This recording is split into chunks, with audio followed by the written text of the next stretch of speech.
Hey y'all, part 11. First off, yes, I know I'm wearing makeup. I am a trans man, but I do still have some feminine qualities. Let's leave it at that. Alright. Hi, Kim. We left off with me getting pregnant with Jaslyn / Navi and going into the Salvation Army in part 10. Now, I don't remember the rest of this part, but when we got in, it was just me and the kids first for a month because Corey tested positive for weed in his system because they test you for drugs and stuff when you go in. He had to wait 30 days for it to be out of his system, get retested, and then he was allowed in. And then I think he got a job at Walmart while we were there. I stuck doing all the stuff with the house, or in the room and stuff doing all the stuff with the kids, and going to doctor's appointments and stuff. Jesse had to go to a food specialist to learn how to eat other foods because he had issues with textures of foods and stuff due to being autistic. And we wound up getting Caden also tested for autism, and he tested positive for that too. Not tested positive, but they both were on the spectrum. Jesse did speech therapy at school. He went to an elementary school when he was 3 for pre-K. Caden did as well when he was about 3 or 4. He went into pre-K, but getting ahead of myself there.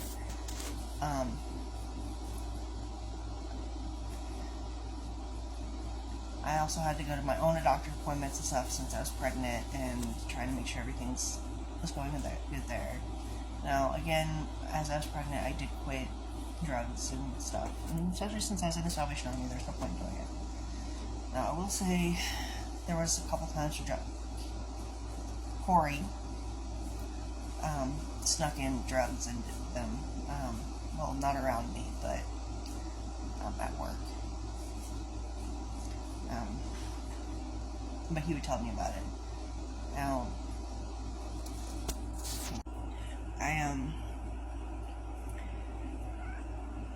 after I had Jaslyn, I got a job as a daycare teacher again at the same place that I put Jaslyn and Caden in, and at the daycare center there, McNeely in Nashville. They did really well there. I learned a lot, except for being potty trained. None of them were potty trained. Not with me. I tried, but no. Eventually we got into our own apartment the following year, and just say hi to Minnie and Squeak. They're trying to be all lovey while I'm doing this. Anywho, yeah, we got into our own apartment and things were going pretty well. I did start up on drugs again, but that's only because Corey was, and that's the only time he would give me attention is we were on drugs together. He was getting mad because I wasn't doing enough around the house because the kids were up my butt and I couldn't pay attention to them and do housework at the same time. I get kind of overwhelmed very easily, and my mental health was starting to go down the hill.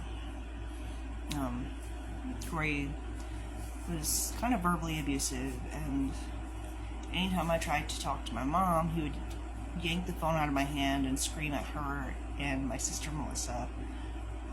Granted, that's because they were making me cry, but he would say awful things to them. Like, one of the conversations, I don't know if it was when we were at the apartment or when I gave birth to my first son, Jesse, but he called her the C word. C-U-N-T, it's a nasty word, but I yelled at him for that, afterwards. Like, every time that he yelled at my mom and my sister, I got on to him about it. It was just awful.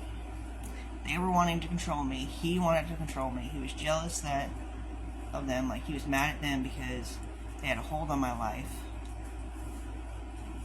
And, yeah, I think he was jealous of all that, but anyways. And one day, oh yeah, my bad, let me backtrack a little bit. While we were at the Salvation Army, he quit or lost his job at Walmart, so started at Family Dollar. And then when we were in our own apartment, he got another job, because he quit Family Dollar because the bosses were being unfair. I don't know, but he wound up being a security guard for some club in off Broadway in Nashville, and and he did that at night. So it's like all day I'm working with kids, and then all night I'm working with my own kids and trying to keep up with the house. Very overwhelming, and I felt very lonely, especially when he came home. He wanted to shut himself away. He didn't say hi to us. He didn't help me get to sleep. Like, he would go in and like kiss them goodnight, and that's about it. It was all on me. It got to be a lot, and then on top of that, he started being even more work. Like, he'd already been doing verbal abuse, but it got worse. And then he brought home a worker one day, somebody he knew from Walmart. Her name was Jennifer, but she preferred being called Hope. I thought that he wanted a 3-person relationship again, and maybe he wouldn't cheat on me if that happens. And I kind of jokingly said that, when she came over, oh, she's not leaving, she's with us. It was all a joke. He took it serious, so did she. And one day I come from work and they're gone. After I already specifically told him, like, I didn't want us to move into her hotel room that she was in, and I didn't particularly want her moving in with us. I'd rather, do a neutral location where all of us could be together. And I came home and he was gone. He was at her apartment, and he's like, and so I called him freaking out. My whole world around that time was him, because I wasn't allowed to have friends. I wasn't allowed to talk to my family. I wasn't allowed to really talk or look at anybody in any sort of way without him getting all freaked out. So I was lost.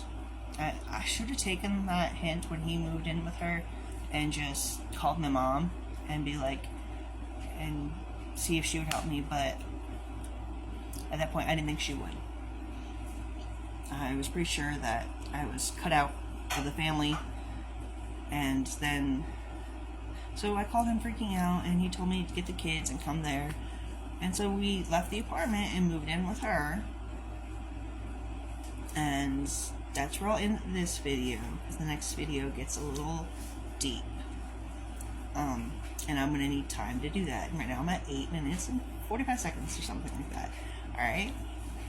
But just know that even when you feel like there is no hope left, and that you are completely lost, especially if you're in a relationship like that, where the person has controlled every aspect of your life, that's when you search out for help.